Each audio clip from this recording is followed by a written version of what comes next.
जय हिंद साथियों। स्वागत है आपका द गुरु 26 पे।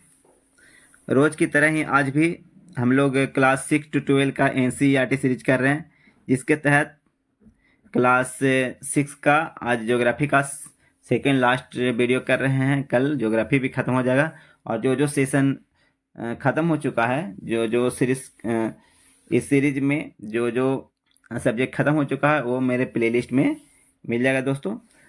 तो वो जाके वहाँ से आप देख सकते हैं और बहुत ही हेल्पफुल ये साबित होगा, क्योंकि जितना भी एग्ज़ाम पूछे जा रहे हैं उसमें यहीं से क्वेश्चन आ रहे हैं दोस्तों। इसके लिए इसीलिए ये बहुत ही इंपॉर्टेंट हो जाता है। और वीडियो के अंत में हम लोग एमसीक्यू भी सॉल्व करते हैं, जो आपको ये बताता है कि किस तरह से क्वेश्चन पूछे जाते हैं। और वो जो एमसीक्यू रहेगा वो इसी चैप्टर से रिलेटेड रहेगा जो हम लोग आज पढ़े हैं। तो चलिए बिना देर किए स्टार्ट करते हैं आज का क्लास। तो भारत एक बहुत बड़े भौगोलिक विस्तार वाला देश है। हमारा देश भारत में आज हम लोग पढ़ेंगे कि भारत एक बहुत बड़े भौगोलिक विस्तार वाला देश है। उत्तर में यह हिमालय के उत्तरी ऊंचे शिखरों से घिरा हुआ है। पश्चिम में अरब सागर और पूरब में बंगाल की खाड़ी और दक्षिण में हिंद महासागर भारतीय प्रायद्वीपों के तटों पर लहराते हैं। देखिए मैप से हम लोग समझने का कोशिश करते हैं, ज़्यादा समझ में आएगा दोस्तों। देखिए यहाँ पे आप देख रहे हैं, देखिए इसके उत्तर में पूरा ये जो पार्ट है हिमालय वाला है। उत्तर में पूरा हिमालय का पर्वत शिखर है।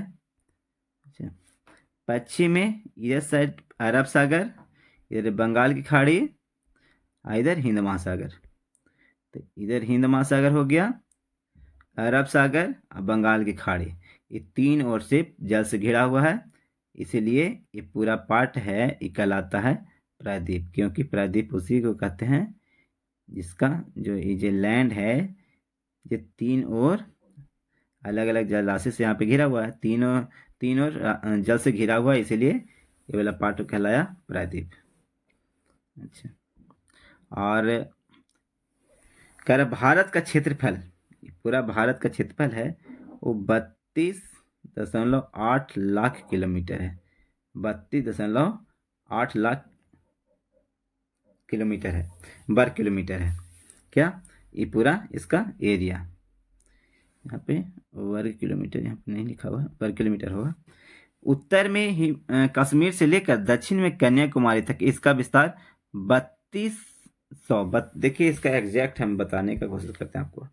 देखिए उत्तर से दक्षिण, इधर से इधर अगर आइएगा, यहाँ से लेके एकदम यहाँ तक जम्मू कश्मीर वाला, यहाँ से एकदम उत्तरी छोर से और यहाँ पे एकदम तमिलनाडु के एकदम दक्षिणी छोर तक, यहाँ तक इसका पूरा लंबाई हो गया 3214 किलोमीटर।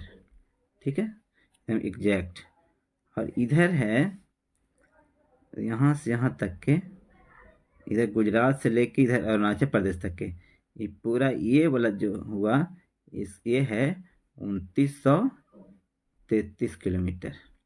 3214 और 2933, उत्तर से दक्षिण 3214 किलोमीटर, पूर्व से पश्चिम 2933 किलोमीटर। याद रखिएगा, यहाँ पे पूरा पूरा नहीं दिया हुआ है, 3214 और 2933 होगा इसका। ठीक है, आगे बढ़िए। भारत की स्थिति के बारे में अब देखते हैं हम लोग। तो भारत है जो उत्तरी गोलार्ध में स्थित है। आपको बताए थे पिछली कक्षा में हम लोगों ने इसके बारे में पढ़ा है कि भारत उत्तरी गोलार्ध में स्थित है। कैसे है, तो वर्ल्ड का एक मैप हम लोग लाते हैं, उससे समझने का कोशिश करते हैं, ज़्यादा समझ। देखिए दोस्तों यहाँ पे वर्ल्ड मैप है। तो वर्ल्ड मैप है तो पहले इसमें ढूंढिए 0 डिग्री। तो यहाँ पे ये हो गया 0 डिग्री, ये जो है ये हो गया, और नीचे से है, भारत को टच नहीं कर रहा है।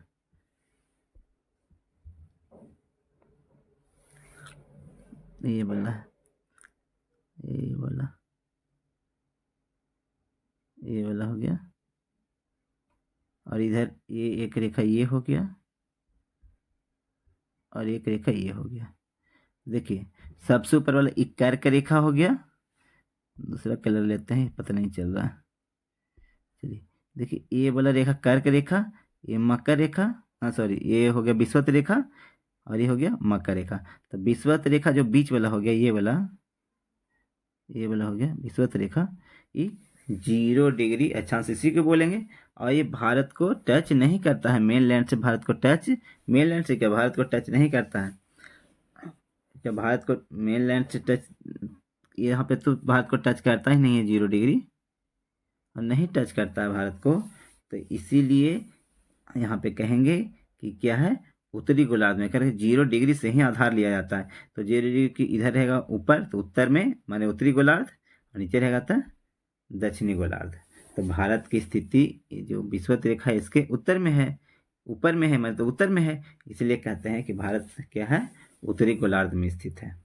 अच्छा, और आगे देखिए, और आगे कह रहा है कि 23.5 डिग्री कर्क रेखा है, जो 23.5 डिग्री हम लोग जानते ही हैं, अब भारत के बीचों बीच से एकदम गई है, ये वाला भारत के बीचों बीच से गई है कर्क रेखा, है ना, इसी के बारे में कह रहा है।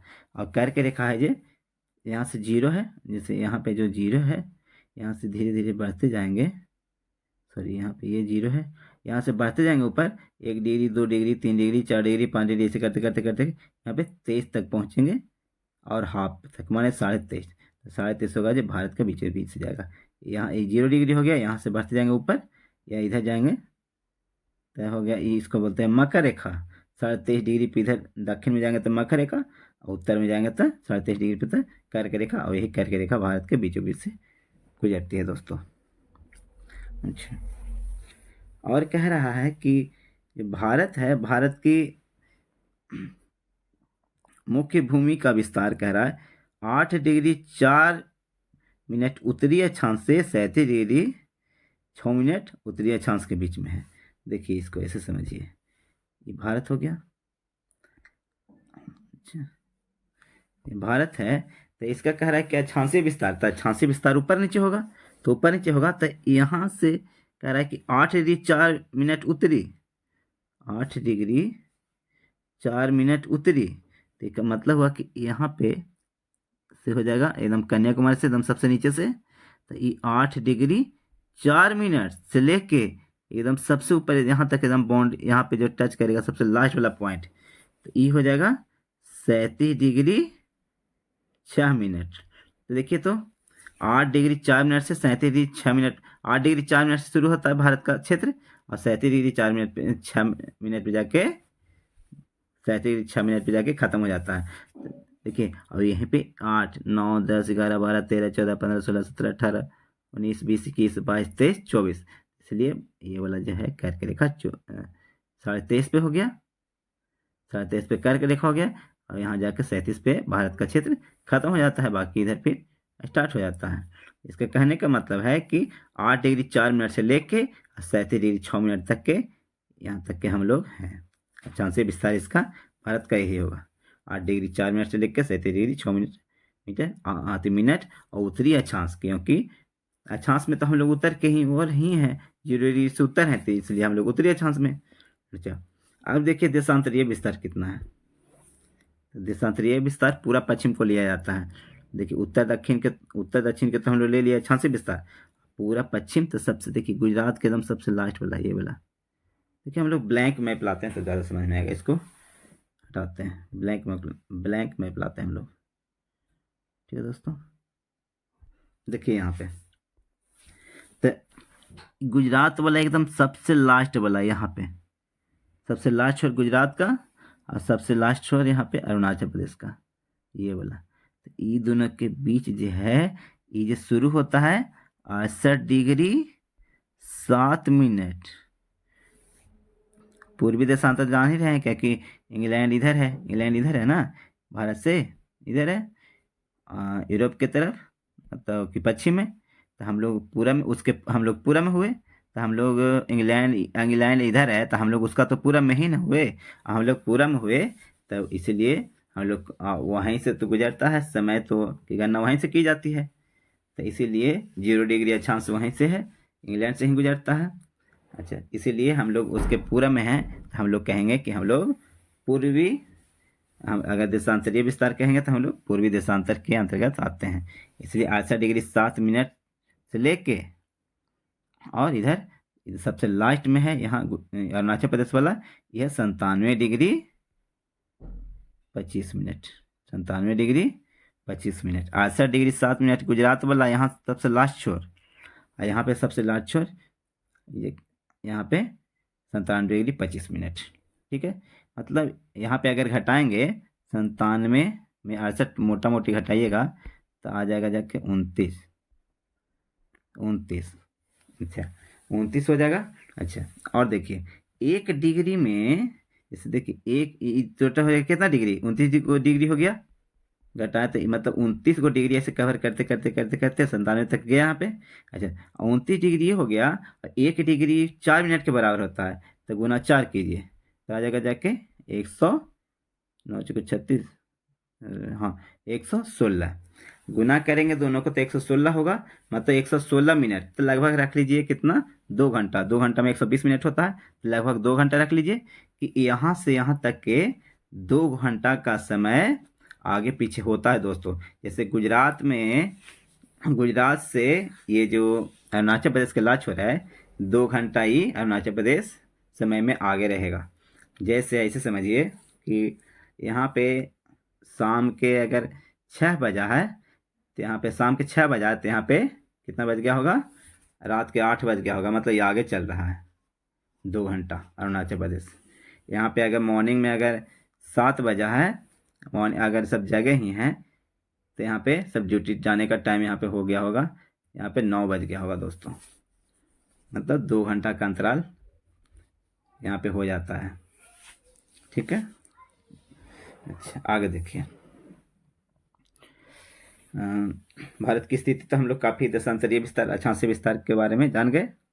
आगे बढ़ते हैं।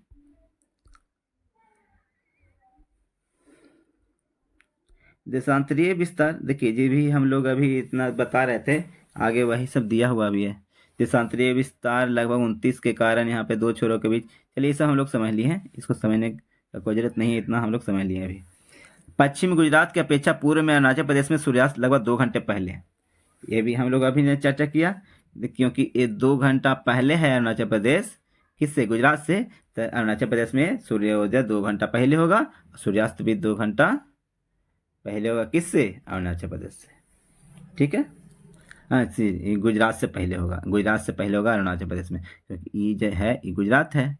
देखिए ये पाकिस्तान हो गया दोस्तों।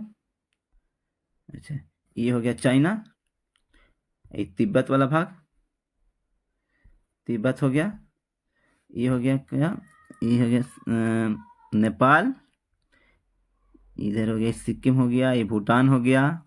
अच्छा इधर ये हो गया क्या, बांग्लादेश, ये म्यांमार हो गया, इधर तो मालदीव है, ये है। बाकी इतना अपना पड़ोसी यहाँ पे दिख रहा है, जिसका तो इतना दिख रहा है यहाँ पे पड़ोसी, तो ये सभी हैं। तो थोड़ा सा हम लोग देख लेंगे, क्योंकि पड़ोसी भी कभी कभी एग्जाम में पूछ देता है, तो उसको भी आप लोग देख लीजिएगा एक बार। ठीक है दोस्तों, आगे बढ़ते हैं। तो और क्या दिया हुआ है इसमें, राजनीतिक एवं प्रशासनिक विभाजन के बारे में भी कह रहा है। तो भारत एक विशाल देश है, प्रशासनिक क्रियाकलापों के लिए 28 राज्य एवं 8 केंद्रशासित प्रदेशों में बट गया है। अभी 28 राज्य, भारत में 28 राज्य और 8 केंद्रशासित प्रदेश है दोस्तों। 2 जून 2014 को तेलंगाना भारत का 29वां राज्य बना। तेलंगाना भारत का 29वां राज्य बना था 2 जून 2014 को। पहले आंध्र प्रदेश का एक भाग हुआ करता था तेलंगाना, और बाद में 2 जून 2014 को 29वां राज्य बना, और बाद में फिर जम्मू कश्मीर है जो केंद्र शासित प्रदेश जब बन गया, तो राज्यों की संख्या 28 हो गई, तो वर्तमान में राज्यों की संख्या 28 ही है। ठीक है, आपको इतना तो समझ में आ गया होगा। आगे बढ़ते हैं दोस्तों। भारत के बारे में आज के वीडियो में एकदम संपूर्ण जानकारी है, पूरा एकदम निचोड़ है। भारत की राजधानी नई दिल्ली है, और राज्यों का निर्माण मुख्यतः भाषाओं के आधार पर हुआ है, और भाषाओं के आधार पर बनने वाला पहला राज्य आंध्र प्रदेश था दोस्तों, याद रखिएगा। भारत में कह रहा है राज्यों का निर्माण भाषाओं के आधार पर हुआ था, और सबसे पहले आंध्र प्रदेश का गठन हुआ था भाषा के आधार पर। और क्षेत्रफल की दृष्टि से सबसे बड़ा राज्य राजस्थान और सबसे छोटा गोवा है। ठीक है, क्षेत्रफल की दृष्टि से सबसे बड़ा राजस्थान और सबसे छोटा गोवा, और राज्यों को जिलों में बांटा गया है। जानते हैं आप लोग। भौतिक विभाजन के बारे में पढ़ेंगे हम लोग, भारत के भौतिक विभाजन। भारत की भौतिक आकृतियाँ विभिन्न प्रकार की हैं, जैसे पर्वत भी है, पठार भी है, मैदान भी है, तट भी है, द्वीप समूह भी है, सब चीज़ यहाँ पे मौजूद है। भारत के उत्तर में हिमालय है। इसे हिम प्लस आयल आलय का मतलब होता है बर्फ का, क्या जानते हैं आप लोग। अच्छा, भारत के पश्चिमी भाग में भारतीय मरुस्थल स्थित है। भारत के पश्चिमी भाग में भारतीय मरुस्थल इधर देखिए, यहाँ पे गुजरात की तरफ, राजस्थान की तरफ, इधर के बाला की बात कर रहा है। इधर क्या है, यह तो मरुस्थल है ही। अच्छा, उत्तरी मैदान के दक्षिण में प्रायद्वीपीय पठार है। उत्तरी मैदान देखिए, यूपी बिहार वाला ये वाला भाग, तो इधर इधर की इधर यार मध्य प्रदेश वाला भाग इधर है, इधर पठारी है ही। इधर झारखंड हो गया, मध्य प्रदेश हो गया, इधर तो पठारी वाला भाग हो गया। इसी के बारे में कह रहा है कि ये मैदान है उत्तर का, इसके दक्षिण में क्या है, पठारी भाग है, या प्रायद्वीपीय पठार का भाग है, क्योंकि ये प्रायद्वीप है, तब प्रायद्वीपीय पठार कैसा भाग है, पूरा प्रायद्वीपीय पठार ही है। पश्चिमी घाट के पश्चिम में देखिए, ये हो गया पूर्वी घाट, इसको फ्रेज करते हैं, ये हो गया ये पूर्वी घाट, ये हो गया पश्चिमी घाट। तो कह रहा है कि पश्चिमी घाट के पश्चिम में, तब पश्चिमी घाट ये हो गया, तो पश्चिमी घाट के इधर पश्चिम मतलब एकदम किनारा में, समुद्र के किनारे की बात कर रहा है। पश्चिमी घाट के पश्चिम में और पूर्वी घाट के पूरब में, ये हो गया पूर्वी घाट, इसका भी एकदम समुद्र के किनारे की बात कर रहा है। पूर्वी घाट के भी पूरब में, एकदम समुद्र के किनारे पूरब में तटीय मैदान स्थित है। देखिए ऐसे है ना कि इसका शेप है कि इधर जाते जाते ना समुद्र के किनारे थोड़ा सा समतल है, फिर इधर उठ गया है, इधर वाला भाग उठा हुआ है पूरा, और जैसे समुद्र के किनारे जाते जाएंगे इधर, जैसे समुद्र के किनारे इधर जाते जाएंगे, इधर क्या होता जाएगा, समुद्र की ओर जाएंगे, वैसे ढलान रहेगा, और समुद्र के पास जेते जेते फिर समतल मैदान बन गया है दोस्तों। और फिर इधर भी है, इधर ऊंचा है, और जैसे ही सीधे समुद्र की तरफ जाएंगे, इधर जाएंगे जैसे जैसे, और उधर क्या है, आपको ढलान दिखेगा, और समुद्र के किनारे जेते जेते वहाँ पे मैदानी भाग हो जाता है, मतलब समुद्र के किनारे मैदानी भाग है। ठीक है। अच्छा, गंगा एवं ब्रह्मपुत्र नदियां विश्व के सबसे बड़े डेल्टा का निर्माण करती है, जिसे सुंदरबन डेल्टा कहते हैं। गंगा ब्रह्मपुत्र, देखिए गंगा है यहाँ उत्तराखंड के पास, ऐसे निकल के ऐसे ऐसे जाती हुई, ऐसे जाके ऐसे बंगाल खाड़ी में ऐसे मिल जाती है। ठीक है, और यहाँ पे ब्रह्मपुत्र नदी इधर से ऐसे आती है, ऐसे अरुणाचल प्रदेश असम कैसे होते हुए बांग्लादेश में से प्रवेश करती हुई, फिर ये दोनों मिल जाती है, दोनों मिल के फिर संयुक्त धारा के जानते ही हैं कि यहाँ पे यमुना, मेघना, ये सब के बारे में हम लोगों ने काफ़ी चर्चा किया है, इसलिए यहाँ वहाँ पे नहीं जाएंगे क्योंकि वीडियो बहुत लंबा हो जाएगा। और संयुक्त धारा मिल के यहाँ पे फिर बंगाली खाड़ी में गिर जाता है दोस्तों। इसी के बारे में कह रहा है। और यहाँ पे ये पूरा एरिया में एक डेल्टा का निर्माण करता है। डेल्टा मतलब ये भी इधर से गाद लाया, मतलब कि जो इधर से कटछट के गाद लाया यहाँ पे जमा कर दिया, ये भी इधर से गाद लाया, ये भी जमा कर दिया यहाँ पे, ऐसे करते करते यहाँ पे डेल्टा का निर्माण हो गया है, इसे सुंदरबन डेल्टा कहते हैं। डेल्टा क्या है, अगले वीडियो में हम लोगों ने बहुत अच्छा से इसके डेल्टा के बारे में भी चर्चा किया है, कैसे निर्माण होता है, क्या है इसका। ठीक है, इसलिए प्ले लिस्ट में मौजूद है, इसको जाके जरूर देखिएगा, पीछे वाला चीज़ भी, तब आगे की चीज़ें ज़्यादा समझ में आएंगी दोस्तों। तो डेल्टा बना देती है, तो यहीं पे एक पश्चिम बंगाल में डेल्टा का निर्माण हुआ है, जिसके बोलते हैं सुंदरबन डेल्टा। अच्छा, भारत में दो द्वीप समूह हैं, एक लक्षद्वीप और एक अंडमान निकोबार द्वीप। यहाँ पे ये लक्षद्वीप हो गया, लक्षद्वीप समूह, अंडमान निकोबार द्वीप समूह, यहीं पे है मालदीव भी, यहीं पे है, इसके पास में है, लक्षद्वीप के आगे थोड़ा सा हो गया। और ये जो लक्षद्वीप है, जो भारत के भाग हो गया, और इधर मालदीव तो अलग एक देश ही हो गया, और इधर भारत के एक और है अंडमान और निकोबार द्वीप समूह। ठीक है, आगे बढ़ते हैं दोस्तों। देखिए यहाँ पे राजधानी दे दिया है, तो कुछ इसी जल्दी जल्दी देख लेते हैं एक बार एकदम फ्लो में। आंध्र प्रदेश अमरावती, अरुणाचल प्रदेश ईटानगर, असम दिसपुर, बिहार पटना, छत्तीसगढ़ रायपुर, गोवा पणजी, गुजरात गांधीनगर, हरियाणा चंडीगढ़, हिमाचल प्रदेश शिमला, झारखंड रांची, कर्नाटक बेंगलुरु, केरल तिरुवनंतपुरम, मध्य प्रदेश भोपाल, महाराष्ट्र मुंबई, मणिपुर इम्फाल, मेघालय शिलोंग, मिजोरम आइजोल। आगे बढ़ते हैं। नागालैंड कोहिमा, उड़ीसा भुवनेश्वर, पंजाब चंडीगढ़, राजस्थान जयपुर, सिक्किम गंगटोक, तमिलनाडु चेन्नई, तेलंगाना हैदराबाद, त्रिपुरा अगरतला, उत्तर प्रदेश लखनऊ, उत्तराखंड देहरादून, पश्चिम बंगाल कोलकाता। केंद्र शासित प्रदेश में देखिए गया कि अंडमान निकोबार द्वीप समूह, पोर्ट ब्लेयर, चंडीगढ़, दिल्ली, दिल्ली का नई दिल्ली है, दिया हुआ नहीं है, दिल्ली नई दिल्ली, लद्दाख लेह, लक्षद्वीप, लक्षद्वीप के अमरावती कावारती, पुदुचेरी, ठीक है। और एक दो और बचा, एक है दादर नगर हवेली और दमन और दीव, दोनों अब एक हो गया है, और दोनों का हो गया है दमन, ठीक है, दमन। जम्मू और कश्मीर गर्मियों, जम्मू कश्मीर के देखिए दो राजधानी, श्रीनगर और जम्मू द्वीप। जम्मू तवी, देखिए जम्मू तवी अगर कहिएगा या जम्मू कहिए, दोनों एक ही चीज़ है। जम्मू तवी भी कहीं कहीं मिलेगा, कन्फ्यूजन नहीं होना है। तो श्रीनगर, जम्मू कश्मीर के दो राजधानी, एक श्रीनगर एक जम्मू। तो गर्मी में जम्मू कश्मीर की राजधानी रहता है श्रीनगर, सर्दी में हो जाता है जम्मू। देश के अन्य नाम तो हिंदुस्तान, इंडिया, आर्यवर्त, भारत, और भी है, जम्बूद्वीप भी एक है। तो बहुत सारा नाम हो जाएगा भारत के, हो गया। अच्छा आगे देखिए, देश की राजधानी नई दिल्ली है। क्षेत्रफल हो गया 32,87,263 वर्ग किलोमीटर। राजभाषा हो गया हिंदी, 29 नहीं 28 राज्य हो गया। केंद्र शासित प्रदेश 8 हो गया। जिला की संख्या देखिए, जिला की संख्या ना वर्तमान में जिला की संख्या भी ज़्यादा हो चुका है। वर्तमान में जिलों की संख्या 797 हो गया दोस्तों, जिला 797 हो गया। अच्छा कुल गांव, ये तो सही आंकड़ा 6,40,000 गांव हो गया, 6,40,000 क्या हो गया गांव हो गया। देश का अक्षांशीय विस्तार हो गया। देश का अक्षांशीय विस्तार के बारे में हम लोग चर्चा किए कि 8 डिग्री 4 मिनट, यहाँ पे ये भी गलत दिया 8 डिग्री 4 मिनट, 8 डिग्री 4 मिनट उत्तरी अक्षांश से 37 डिग्री 6 मिनट उत्तरी अक्षांश तक, और 68 डिग्री 7 मिनट से पूर्वी देशांतर से 97 डिग्री 25 मिनट पूर्वी देशांतर तक।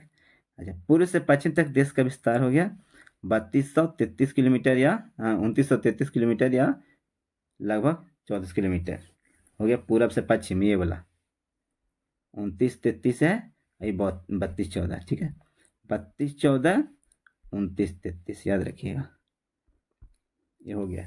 मानक समय के लिए चयनित स्थान है, मानक समय के लिए एक मानक समय माना गया है, वहीं से पूरा एकदम मतलब सेंटर वहीं बनाया गया है भारत के मानक समय का। कहाँ तो इलाहाबाद, इलाहाबाद में भी एक जगह है नैनी, क्या नैनी, ये एक जगह का नाम हो गया नैनी। इलाहाबाद के नैनी चयनित स्थान है मानक समय के लिए भारत का।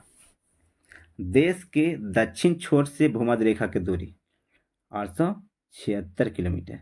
देखिए देश के दक्षिण छोर से, जैसे 8 डिग्री 4 मिनट हम लोग पढ़े ना देश के दक्षिण छोर, तो वहाँ से भूमध्य रेखा जो 0 डिग्री है था, 0 डिग्री था ना, वो 0 डिग्री से कह रहे थे ना कि आगे बढ़ते बढ़ते 1 डिग्री, जैसे इधर था ना, आओ इधर था 0 डिग्री, और इसे 1 2 3 4 1 2 3 4 ऐसे बढ़ते बढ़ते ये लास्ट वाला छोर है भारत का, ये 8 डिग्री 4 मिनट पर था। तो यही कह रहा है कि 0 डिग्री से लेकर 8 डिग्री 4 मिनट तक के लंबाई में अगर मापा जाए किलोमीटर में, तो वो आ जाता है 876 किलोमीटर दोस्तों। देश के मुख्य भूमि पर सबसे दक्षिणी छोर, ये तो कन्याकुमारी, ये हम कह रहे हैं लास्ट वाला, ये वाला ये तो कन्याकुमारी हो गया दोस्तों। भारत का स्थलीय सीमा की कुल लंबाई, स्थल सीमा की कुल लंबाई मतलब इधर यहाँ से कह रहा है, यहाँ से मतलब इधर तो जलना है, इधर से इधर नहीं लेना है, इधर यहाँ से लेना है।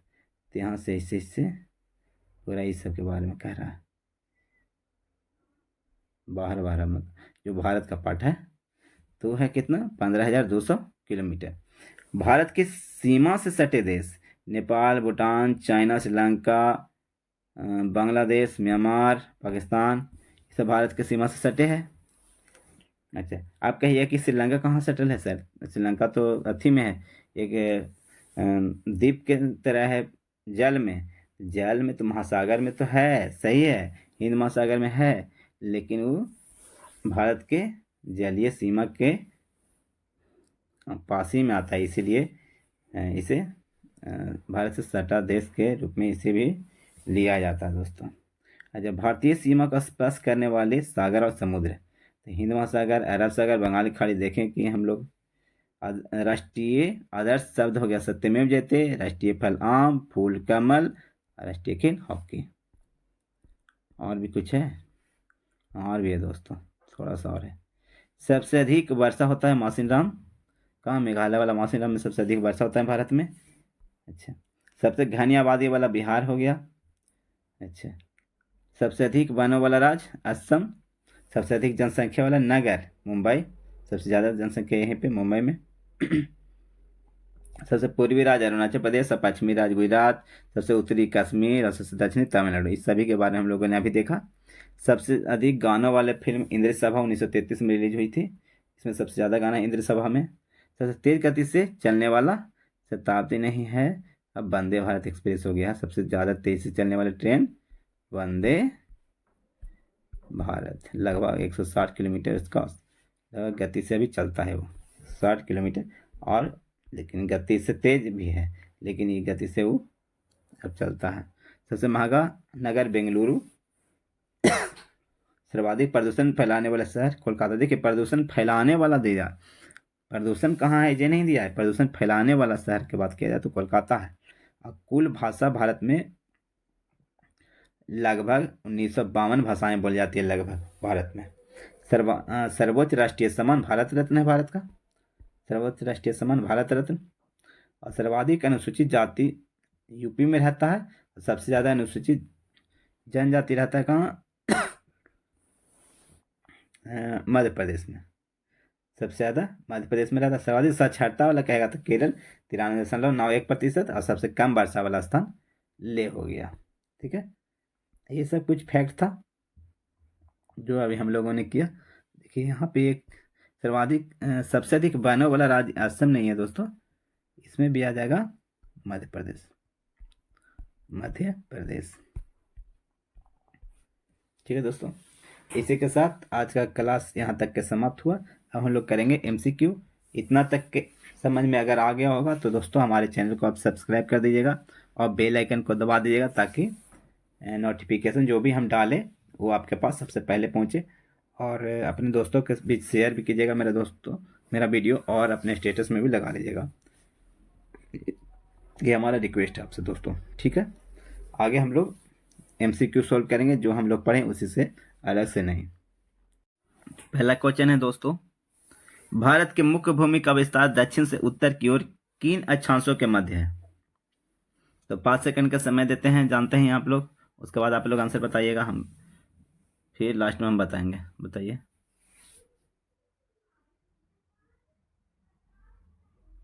आपका टाइम समाप्त हुआ दोस्तों। इसका सही आंसर हो जाएगा option number A, 8 degree 4 minute उत्तर से 37 डिग्री 6 मिनट उत्तर तक। ये मुख्य भूमि का विस्तार है दक्षिण से उत्तर तक दोस्तों, जानते ही हैं, अक्षांश से विस्तार। सेकंड क्वेश्चन देखिए, पश्चिम से लेकर पूर्व तक भारत का विस्तार देशांतर के बीच क्या है? देशांतरीय विस्तार बताइए।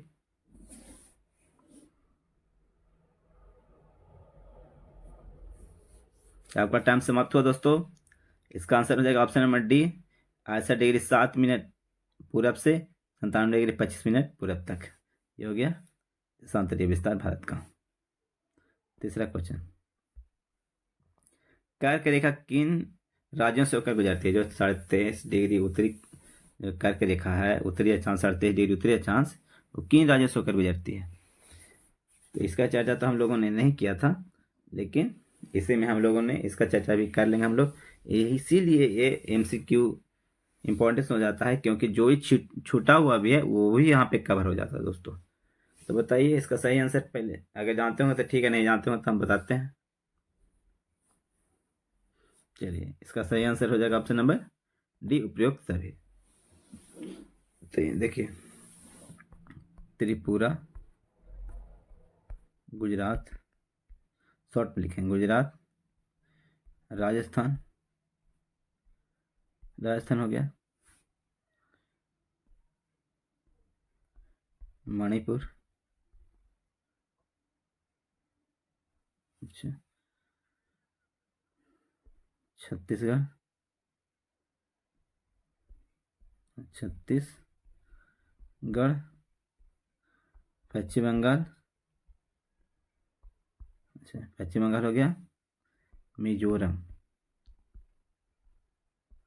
झारखंड, ये सब से, ये सब स्थानों से होके गुजरती है कर्क रेखा, ये सब राज्यों से होके। ठीक है दोस्तों, आगे बढ़ते हैं।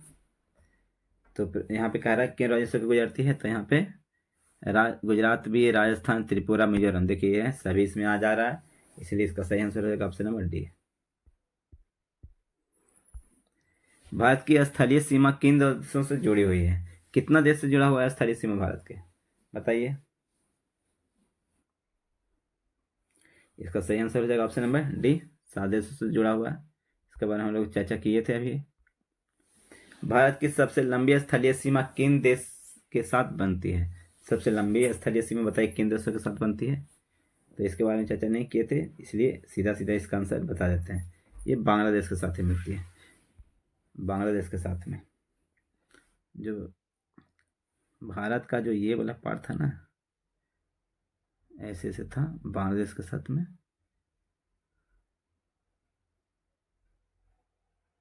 ऐसे करके चला गया था, यही पे ये जो है, सॉरी यहाँ पे थोड़ा सा मैप गड़बड़ हो गया, ऐसे ऐसे करके ऐसे है,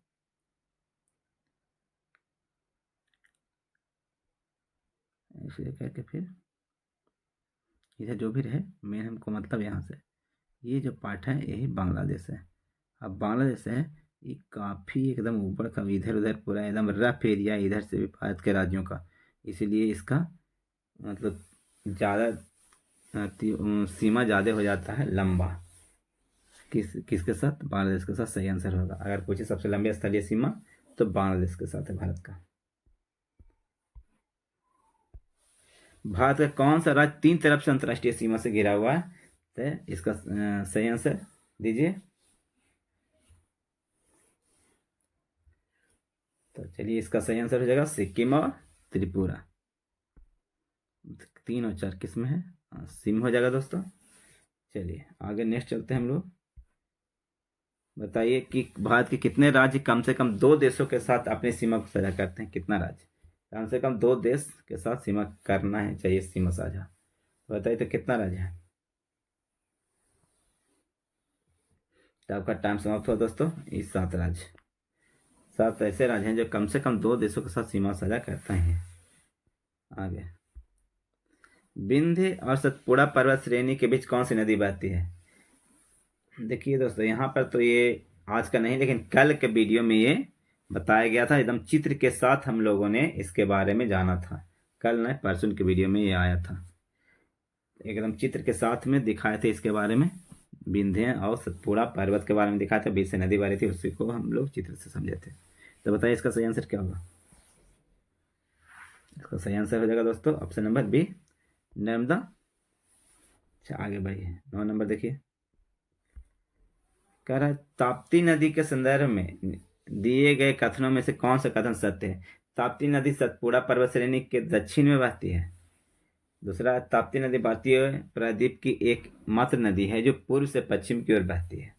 तीसरा, ताप्ती नदी उत्तर में अजंता और सातमाला पर्वत श्रेणी में स्थित है। तो बताइए इसका सही आंसर क्या होगा। तो आपका टाइम समाप्त हुआ, इसका सही आंसर हो जाएगा ऑप्शन नंबर ए, केवल यही सही है। ताप्ती नदी है ना जो सतपुड़ा पर्वत श्रेणी के दक्षिण में बहती है, यही सही है, बाकी गलती, क्योंकि कह रहा है ताप्ती नदी भारतीय प्रायद्वीप की एकमात्र नदी है जो पश्चिम से पूरब की ओर बहती है। नहीं, पश्चिम से पूरब की ओर, पश्चिम से पूरब की ओर, पश्चिम सॉरी पूर्व से पश्चिम की ओर नर्मदा भी बहती है, ताप्ती भी बहती है, नर्मदा भी इसी बहती है दोस्तों, इसलिए ये अकेले नहीं है, और भी छोटी छोटी नदियाँ बहती हैं, इसलिए ये गलत हो जाएगा। ये तो गलत है। 10वां नंबर देखिए,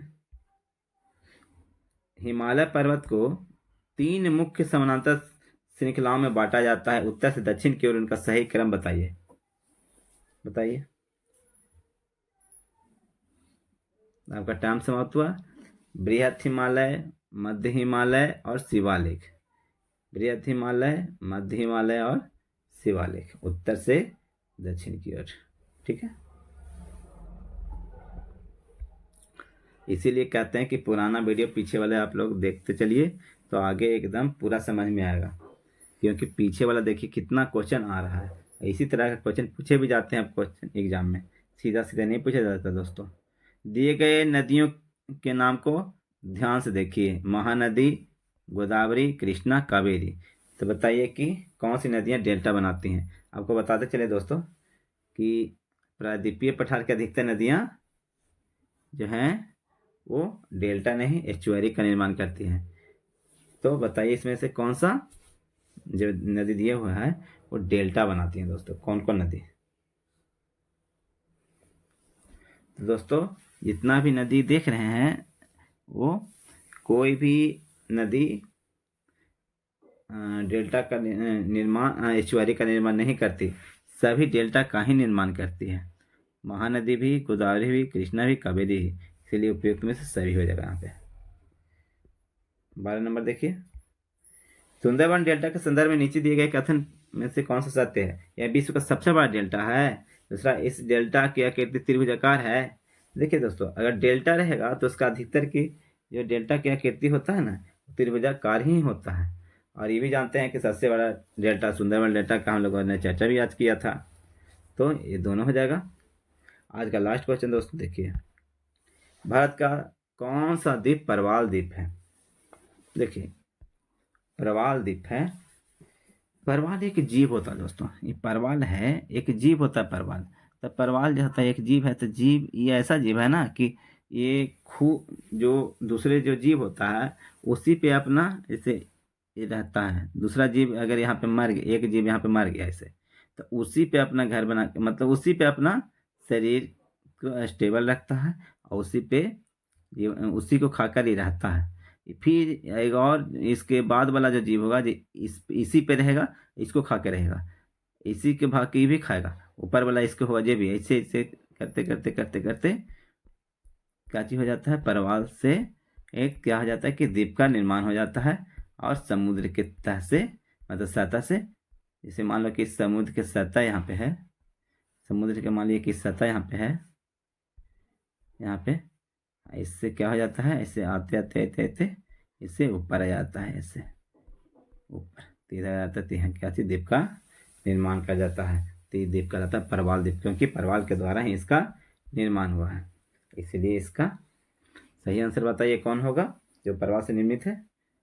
तो इसमें तो कहने का कोई जरूरत ही नहीं है दोस्तों, ये तो लक्षद्वीप ही होगा। लक्षद्वीप पूरा परवाल से निर्मित है। इसी के साथ आज का क्लास समाप्त हुआ दोस्तों। प्लीज़ मेरे चैनल को सब्सक्राइब जरूर कीजिएगा और शेयर जरूर कीजिएगा और अपने स्टेटस में जरूर लगाइएगा दोस्तों। ठीक है, इसी के साथ आज का क्लास हम समाप्त करते हैं, कल फिर मिलते हैं।